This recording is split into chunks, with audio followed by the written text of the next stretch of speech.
എനിക്കെതിരെ മുഖ്യമന്ത്രി ആദ്യമായി പ്രസ്താവന നടത്തുന്ന, ഞാൻ ഈ കള്ളക്കടത്ത് സംഘത്തിന്റെ പിന്നിൽ പ്രവർത്തിച്ച് പോലീസ് ഈ കള്ളക്കടത്ത് തടയുന്നതിനെടുക്കുന്ന നടപടികൾ ഇല്ലാതാക്കാൻ അവർക്ക് കൂട്ടുനിൽക്കുകയാണ് PV അൻവർ എന്ന് വ്യംഗ്യേന പറഞ്ഞ കൂട്ടത്തിൽ എന്താ പറഞ്ഞത്? പി ശശി ഏറ്റവും നല്ല ഉദ്യോഗസ്ഥനാണ്, മാതൃകാപരമായ പ്രവർത്തനം അല്ലേ? പിന്നെ ADGP അജിത് കുമാർ കൃത്യനിഷ്ഠതയോടുകൂടി പ്രവർത്തിക്കുന്ന പോലീസ് ഉദ്യോഗസ്ഥൻ. PV അൻവർ നൽകിയിരിക്കുന്ന എല്ലാ പരാതികളും ജനങ്ങളുടെ മുന്നിൽ ഞാനിതാ അവജ്ഞയോടെ തള്ളിക്കളയുന്നു. എന്താണ് ആ സ്റ്റേറ്റ്മെന്റിന്റെ അർത്ഥം? ഇത് അന്വേഷിക്കാൻ പോയ പോലീസുകാരെ അജിത് കുമാറിന്റെ സ്വന്തം ആളാണ്. അതുകൊണ്ട് റിപ്പോർട്ട് തരുമ്പോ സൂക്ഷിച്ചോ കേട്ടോ. അന്ന് മാധ്യമങ്ങൾ ചർച്ച ചെയ്തല്ലോ, ഇവിടെ പ്രതിപക്ഷ നേതാക്കൾ ഇവിടെ ചർച്ചയാക്കിയല്ലോ.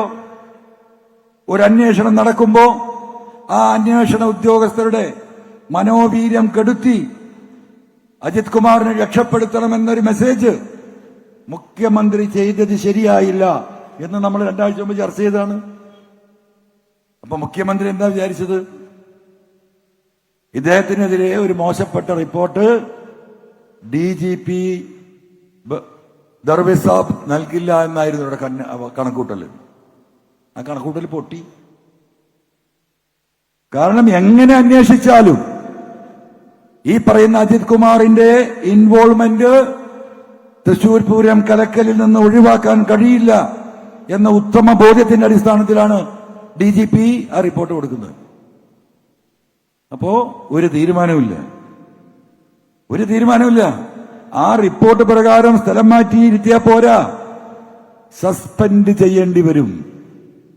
സസ്പെൻഡ് ചെയ്താൽ അജിത് കുമാറിനെ തൊട്ടാൽ, പി ശശിയെ തൊട്ടാൽ എന്ത് സംഭവിക്കും കേരളത്തിൽ എന്ന് നമുക്കറിയില്ലെങ്കിലും അതറിയുന്ന ഏക വ്യക്തി ആരാണ്?